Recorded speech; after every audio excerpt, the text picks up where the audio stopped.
Olá, gente querida, simpatizante da doutrina dos Espíritos, boa noite. Que a doce e serena paz do Mestre Jesus se faça presente entre nós. Gente, a semana passada nós deixamos em aberto a reencarnação. Quando nós comentamos o processo reencarnatório, a escolha dos pais, tanto pela espiritualidade encarregada desta área, como dos próprios espíritos, que muitas vezes não escolhem a seu bel prazer. Eles seguem com os seus instrutores, buscando alguém que tenha um DNA compatível para reencarnar, trazendo no seu corpo físico os benefícios para que ele venha a processar a sua tarefa, a tarefa de resgatar os seus erros passados.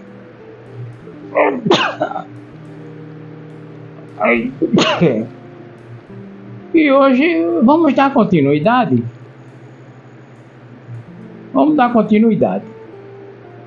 No desencarne, se dá da mesma forma, não tem nada diferente. Da maneira que há a encarnação, há a desencarnação. O espírito vai soltando as suas moléculas em virtude do esgotamento das energias no corpo físico para poder se libertar. Eu até vou fazer uma correção, porque espírito é quando ele está liberto das amarras da carne. Quando ele está preso a essas amarras, ele é chamado de alma. Então, quando há o desencarne, a alma vai se soltando. Lembrem-se daquela parábola, daquela poesia de Fernando Pessoa, se eu não me engano, chamado Vida. Ele vai se libertando pouco a pouco, da mesma forma da encarnação. É quando ele passa a ser livre no mundo dos espíritos, a ser livre no mundo extrafísico, e fica desorientadíssimo, mas sob a orientação dos seus amigos espirituais. É ali que ele começa a ser trabalhado para o que haverá de acontecer adiante. São 3 dias que ele passa acompanhado para fazer visitas aos seus, aos lugares mais conhecidos, aos parentes, aos gerentes, Depois ele é retirado dos ambientes onde ele esteve naqueles 3 dias, já liberto, para poder ter uma orientação melhor até o 7º dia. Veja, companheiros, como a Igreja Católica Apostólica Romana é sábia neste assunto. Você vai observar que ela exige uma missa de corpo presente, a missa de 7º dia para entregar o corpo à terra e resgatar a alma para o seu local de vida. A partir do 7º dia, já totalmente tranquilizado ou não, dependendo da índole de quem foi aquela alma ou de quem é aquela alma, ele é convidado para ir a uma das colônias espirituais, onde ele vai aprender para a próxima reencarnação. Ali, ele é chamado como mundo de erraticidade. Ele vai para o local aonde suas atitudes, quando encarnado, faça por onde merecer aquele lugar. Muita gente vai falar colônias espirituais e eu vou dizer sim, que não são poucas. Não são poucas. Eu gostaria que vocês entendessem que é o mundo extrafísico que dá ênfase ao mundo físico. É a lei do universo que dá à lei dos homens respaldo. Não se engane. Ninguém escapa da lei do universo, que está representada pela lei dos homens. Falhas não é a lei universal, a falha é nossa. Da mesma forma que eu lhes digo que a doutrina ela é perfeita. O movimento, infelizmente, que é uma criação de humanos, ela entra com a imperfeição de cada um, de dirigente de casa, de médiuns, de frequentadores. E o pior de tudo é que pouca gente entende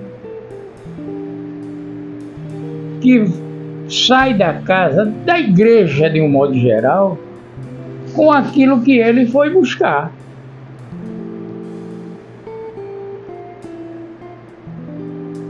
Se você vai buscar a paz, você encontra ali a paz, que vai lhe acompanhar.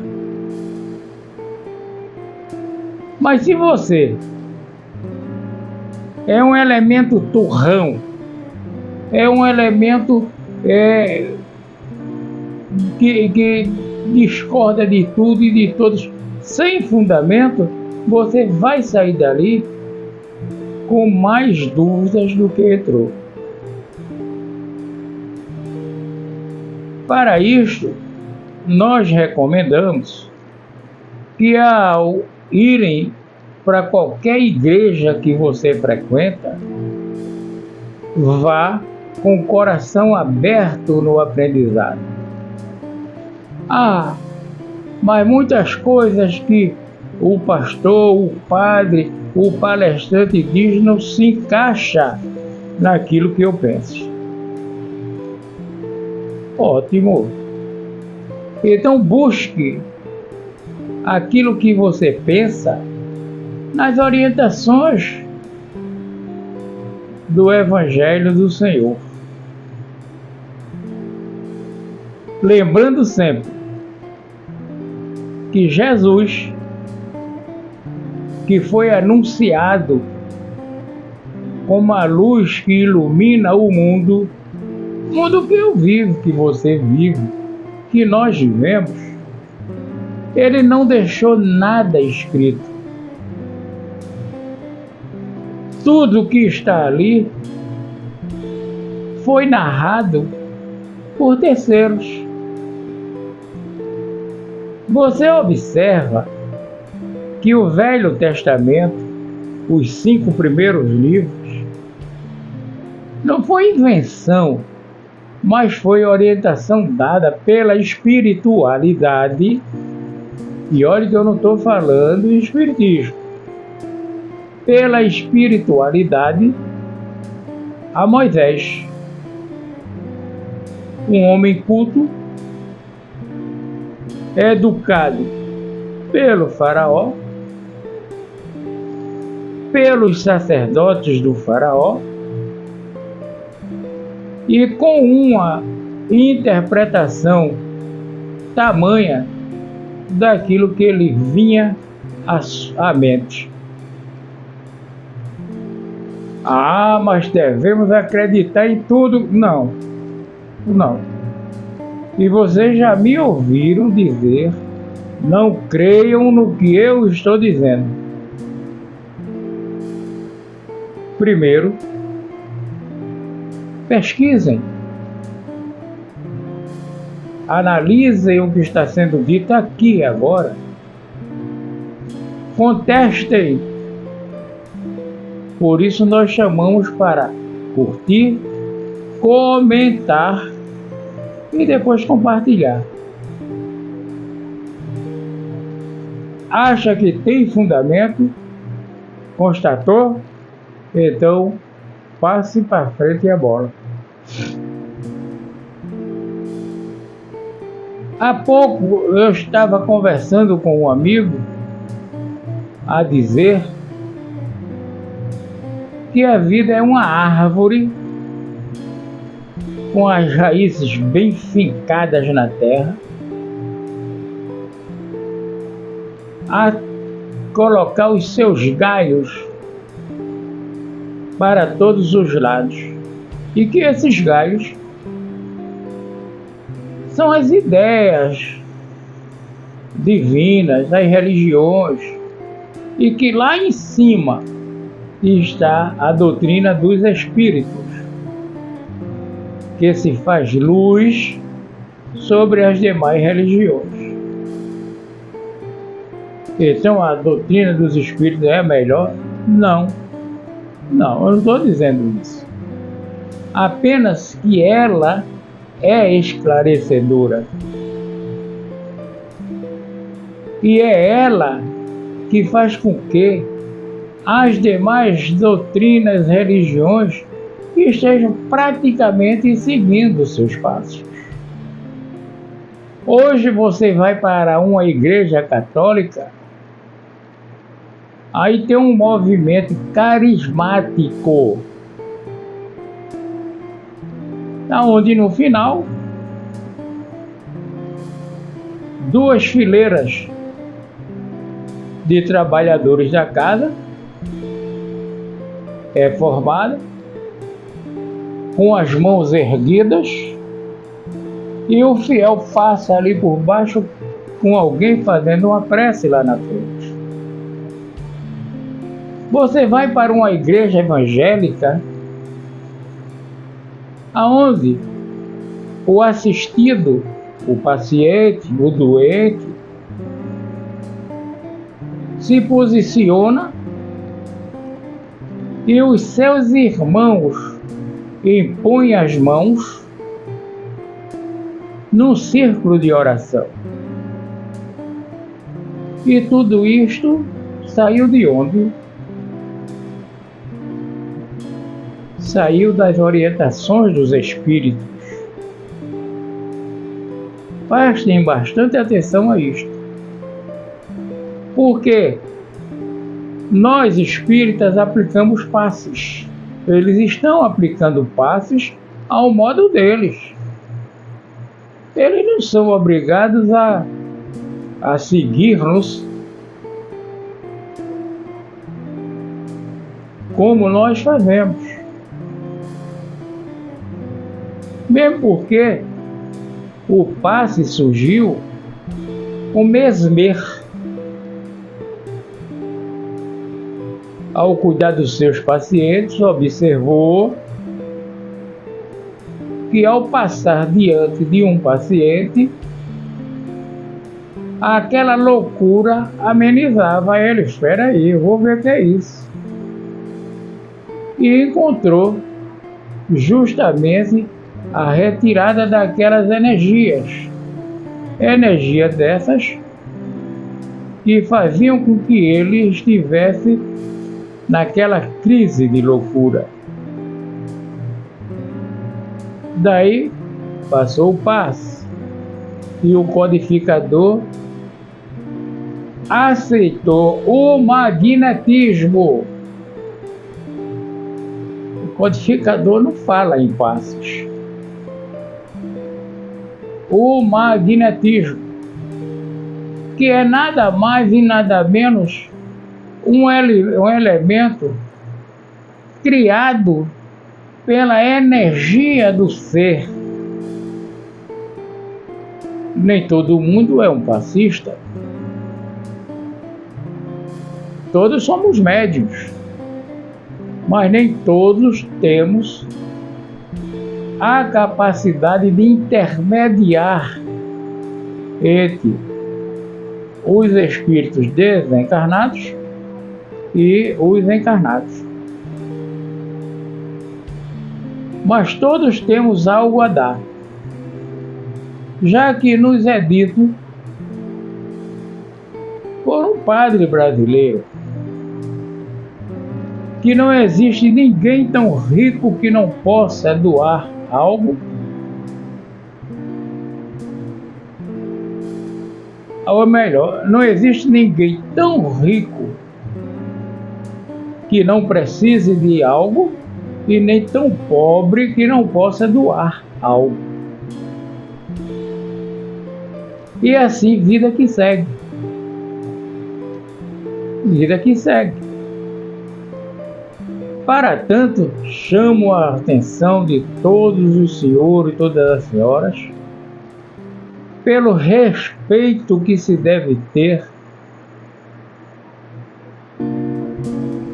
ao elemento vida e morte.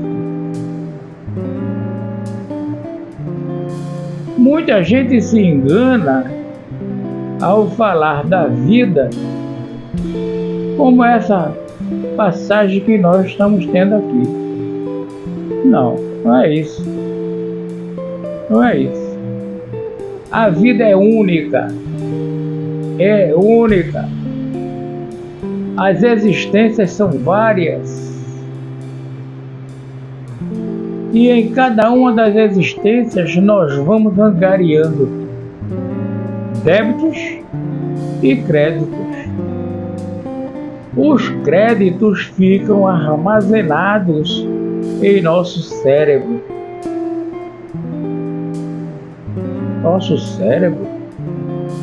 O cérebro é algo físico que a Terra vai comer. Eu falo do espírito. Ele vai armazenando em si tudo que ele vive. Tudo. Mas como pode? Pode. Porque já comentamos que o espírito é uma forma energética, tá? No Livro dos Espíritos, pergunta 82, 80, alguma coisa assim. Quando o codificador pergunta, para vocês a gente não tem forma, mas para nós temos sim. Nós somos uma energia, uma faísca e por aí vai. É por isso que devemos estudar o Espiritismo, tratando o Espírito como energia. Como uma energia. Uma energia que singra esse espaço universal a construir ou destruir. A destruição se faz necessária, mas ai daqueles que patrocinar a destruição sem razão de ser. Porque vocês vão observar que lá atrás nós morávamos em palafitas, em cima das árvores, nas pedras, nas cavernas, e aos poucos as coisas foram evoluindo de forma tal que hoje estamos morando em edifícios, palacetes, em casas, por mais humildes que elas sejam, diferenciadas daquilo que nós vivemos. É aqui, meus amigos, que nós vamos levar aquilo que nós estamos vivendo no presente para o nosso futuro. Porque esse presente está sendo corrigido para criar o nosso futuro. É assim que nós vamos ou devemos estudar o Espiritismo. Não é como nós queremos que seja desse jeito ou daquele, não. É desta forma. E se não estamos ainda estudando o Espiritismo desta forma, vamos nos corrigir. Outras coisas virão adiante. Agora precisamos que vocês curtam, que vocês chamem a nossa atenção para este ou aquele assunto, a fim de seguirmos adiante, para não estarmos falando aleatoriamente. Porque se formos estudar as obras da doutrina, haja tempo. O colega me pediu para fazer o Evangelho. Eu acho que as coisas mais importantes do Evangelho nós já comentamos. As diferenças, as divergências. E tem mais. Nós temos 2 amigos em Minas, o Carlos Alberto e o Marcos Brandi, que trabalham muitíssimo bem esse tema. Aqui em Pernambuco, tem o nosso amigo Valmir estudando com um grupo a Gênese. Então, eu não acho interessante concorrer com A, B e C, porque cada momento que a gente abre a boca, a gente está falando coisas diferentes do mesmo assunto. Cabe apenas a compreensão de cada um, o entendimento e seguir adiante. Portanto, meus irmãos, vamos dar continuidade.